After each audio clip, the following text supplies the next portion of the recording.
Assalamualaikum warahmatullahi wabarakatuh. Waalaikumsalam warahmatullahi wabarakatuh. Nah, selamat bahagia teman-temanku semuanya. Perkenalkan, saya Muhammad Husnaini dari Bimbingan Konseling Semester 3 nomor induk mahasiswa 1901000015 dan samping kiri saya. Saya nama lengkap Imam Asraf Daudin dari Prodi BK semester 3 NIM 1901000010 dan juga teman saya. Halo, perkenalkan nama saya Muhammad Firdan Asmi dari Prodi Pendidikan BK semester 3. NIM saya 190104 kali 21. Monggo silahkan. Oh iya, untuk pertemuan kali ini atau perjumpaan kita kali ini, ya selamat bahagia untuk semuanya. Ya bahagia. Ya, ada pembahasan tentang pergaulan yang baik. Ya, jadi untuk pertama kalinya tentang pergaulan. Apa sih yang dinamakan pergaulan? Ya, pergaulan kan bisa diartikan hubungan satu dengan satu orang maupun lebih yang didasari dengan rasa cinta yang murni tanpa adanya alasan apapun, ya, dengan rasa cinta yang murni. Lalu yang selanjutnya perlu diperhatikan di dalam pergaulan yang baik pasti kita mempunyai tujuan tertentu, ya. Jadi tujuannya kita melakukan pergaulan yang baik yaitu yang pertama yaitu supaya apa? Supaya kita bisa saling tolong menolong, baik menggunakan harta benda kita maupun menggunakan jiwa raga kita, seperti itu. Nah, keberhasilan dalam melakukan pergaulan yang baik itu dapat memengaruhi prestasi belajar dari teman-teman semuanya dan dapat menentukan juga masa depan teman-teman nanti ke depannya seperti apa. Nah, jadi buat teman-teman yang masih siswa-siswi belajar, nah bisa manfaatkan waktunya untuk mencari pergaulan yang baik di organisasi ataupun ekstrakurikuler yang lain, sehingga dapat menunjang prestasi belajar kalian nantinya. Serta jangan lupa ini, kegiatan remaja merupakan kegiatan yang sangat efektif untuk menjalin tali silaturahmi. Terutama sekarang di zaman pandemi seperti ini dilarang tatap muka katanya. Harus memakai masker ataupun yang lain. Nah, untuk memanfaatkan ini, kita manfaatkan sosmed ataupun yang dinamai sosial media. Apa itu? Menggunakan Facebook, menggunakan Instagram ataupun yang lainnya. Di samping itu, di dalam melaksanakan kegiatan remaja yang baik ataupun yang efektif harus dilandasi dengan 3 poin. Yang pertama, poin kasih sayang, yang kedua, kesabaran, dan yang ketiga, keikhlasan dalam tolong menolong. Di samping itu, ada beberapa poin penting, yaitu ada 8 poin yang akan kita sampaikan. Untuk yang pertama yaitu, silakan Mas Asraf. Mungkin yang pertama kalinya kita harus memikirkan, memilih mana teman yang baik untuk kita bergaul, ya, untuk kita berteman. Jadi jangan sembarangan memilih teman. Karena apa? Ketika kita berteman dengan orang yang tidak baik, ya, mungkin kita akan terjerumus kalau kita tidak mempunyai prinsip, tidak mempunyai dasar, ya, itu mudah untuk terjerumus atau kita masuk dalam golongan mereka. Kalau kita mempunyai prinsip yang besar, mempunyai ya keniatan yang mantap, oh ya nothing, tidak masalah, mungkin seperti itu. Itu yang pertama. Lalu poin yang kedua perlu diperhatikan, harus adanya sifat saling memaafkan. Ketika dia minta maaf, oke, kita terima, tapi kita juga harus meminta maaf juga, ya. Karena mungkin kita yang namanya manusia mempunyai keluputan, mempunyai kesalahan. Jadi nggak ada salahnya kita juga meminta maaf. Lalu yang selanjutnya yaitu harus mempunyai kemampuan untuk menyimpan rahasia teman kita, ya. Apalagi kok dia bercurhat terhadap kita, bercerita terhadap kita tentang aibnya sendiri. Walaupun di dalam obrolan tersebut dia meminta saran maupun motivasi, ya. Jadi kita harus bisa-bisa atau pandai-pandai menyimpan rahasia tersebut. Nah, untuk yang nomor 4 yaitu jangan mudah dihasut oleh orang lain. Anggaplah omongan yang seperti itu, omongan yang baik ataupun tidak baik, kita simpan. Akan tetapi kalau omongan yang baik kita simpan di dalam hati, kalau omongan yang tidak baik masuk telinga kanan, keluar telinga kiri. biar tidak apa Mas Gus? Iya.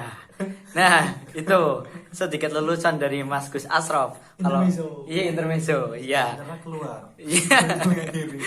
Dan untuk yang kelima yaitu jangan mudah terperosok karena keberhasilan teman. Ini yang biasanya sering kita jumpai ya. Nah, keberhasilan teman kita landasi dengan motivasi kita untuk bangkit dari keterpurukan itu, jangan malah kita yang terperosok. Nah, untuk yang keenam yaitu jangan mudah mengeluh, seperti lagunya The Massive.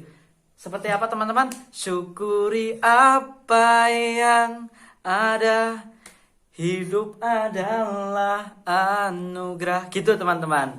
Nah, itu yang poin penting biar kita tetap semangat. Nah, untuk yang selanjutnya silahkan. Untuk selanjutnya poin ketujuh, hal yang harus diperhatikan salah satunya yang pertama, kita jangan ragu atau jangan gengsi untuk mengakui kesalahan kita. Jadi semisal kita punya salah, ya langsung minta maaf, jangan gengsi atau ragu, nggak mau minta maaf dulu atau seperti itu. Lebih baik kalau kita punya salah ya kita ungkapkan saja, kita meminta maaf. Nah, yang kemudian poin terakhirnya, kita harus juga mengenali teman kita itu seperti apa, lingkungan pertemanan itu seperti apa, dan juga jangan merasa saya itu di antara teman saya, nggak ada paling wow, paling pinter lah atau paling segalanya, itu kita nggak boleh seperti itu. Jadi mungkin itu ada beberapa hal tadi yang disampaikan saya dan teman-teman. Bagaimana sih cara bergaul yang baik itu seperti apa, kurang lebihnya seperti itu tadi. Ya, ada 8 poin ya. Iya, ada 8 poin. Perlu dicatat, penting itu. Ya, jadi mungkin ada pertanyaan dari luar ya. Terkadang ada pertanyaan seperti apa? Nah, Tentang saya pergaulan yang Saya baik itu kenapa? seperti apa? Saya ini mau menyampaikan Ya, biasanya pertanyaan dari ada. keluh kesah dari Ada. salah satu siswa. Nah, ada pertanyaan dari barangkali dari rekan-rekan bisa menjawab ya. Ada pertanyaan seperti ini. Ada satu orang, dia itu mempunyai teman, namanya nggak usah disebutkan lah. Nah, temannya itu datang di saat dia senang, akan tetapi di saat dia susah nggak mau datang ataupun nggak mau membantu. Gimana sih pendapat teman-teman semua mengenai teman yang seperti itu? Silahkan dari Mas Asraf ataupun Mas Firhan. Ya, dari suku adat dulu. Suku adat. Dari tua. Makasih loh sebelumnya.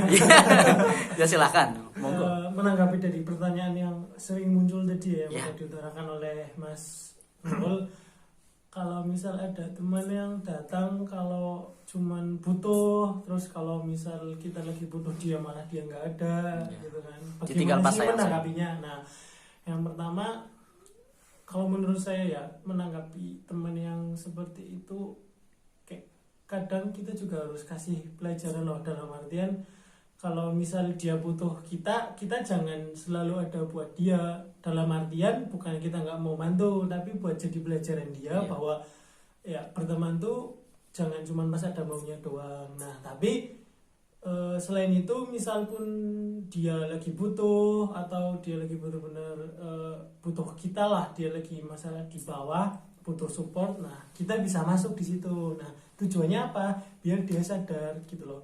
Oh, selama ini temen yang cuman dia manfaatkan lah ya ibaratnya. Ternyata dia juga care loh pas gue lagi down, pas gue lagi di bawah, dia care. Jadi dia nanti sadar bahwa pertemanan yang dia lakukan dalam artian cuman friend with benefit lah ya. Iya. Dalam artian Bahasa Inggrisnya betul. cuman menyangkut keuntungan kita pun dia akhirnya sadar, oh selama ini dia sudah bersalah banget gitu loh. Jadi ada nilai pelajaran yang akhirnya bisa membuat dia tuh sadar loh bahwa ya salah pertemanan yang seperti itu. Mungkin dari wakil ketua adat. Aduh, Oh ya udah ada. Ini sedikit berbahaya. Bagaimana menyikapinya?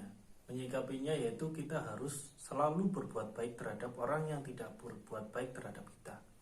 Hal yang semacam itu kan dianggap tidak baik karena hanya mementingkan egonya sendiri.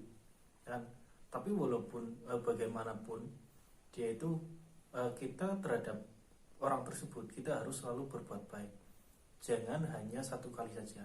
Karena meluluhkan hati seseorang tidak hanya cukup satu kali. Mungkin butuh berulang-ulang kali, bahkan lebih dari 10 bahkan 20 sampai seterusnya. Jadi jangan bosan-bosan untuk selalu berbuat baik terhadap orang yang tidak berbuat baik terhadap kita, atau orang yang tadi mementingkan egonya sendiri. Mungkin seperti itu. Ya. Terima kasih teman-teman untuk jawabannya. Puas jawabannya mungkin. Ya, alhamdulillah kalau udah dapat jawabannya saya terima kasih. Ntar akan saya sampaikan juga ke orang yang bertanya. Siap, mungkin cukup ya, Cukup, teman-teman, cukup. Ya. Ya, jadi bisa disimpulkan mungkin seperti apa tentang Monggo. pergaulan yang baik. Ya, menurut saya teman yang baik adalah teman yang di saat senang susah itu ada. Untuk Mas Wirhan silahkan tambahan Ya, kata-kata motivasinya. kurang lebih sama. Kurang lebih sama. Ya, Mas Monggo. Asraf. Ya, mungkin tadi ya, jangan terlalu memaksakan terhadap seseorang, karena kita belum tentu tahu keadaan dia, walaupun kita memang membutuhkan posisinya atau bantuannya. Ya. Jangan terlalu memaksakan seperti itu. Mungkin cukup ya teman-teman ya. Cukup, ya. Dan saya mewakili teman-teman juga, mohon maaf apabila saat penyampaian ataupun pematerian tadi banyak kurang dan salahnya, mohon dimaafkan. Ya. Mungkin cukup ya. Ya, siap. Dan kami akhiri. Assalamualaikum warahmatullahi wabarakatuh.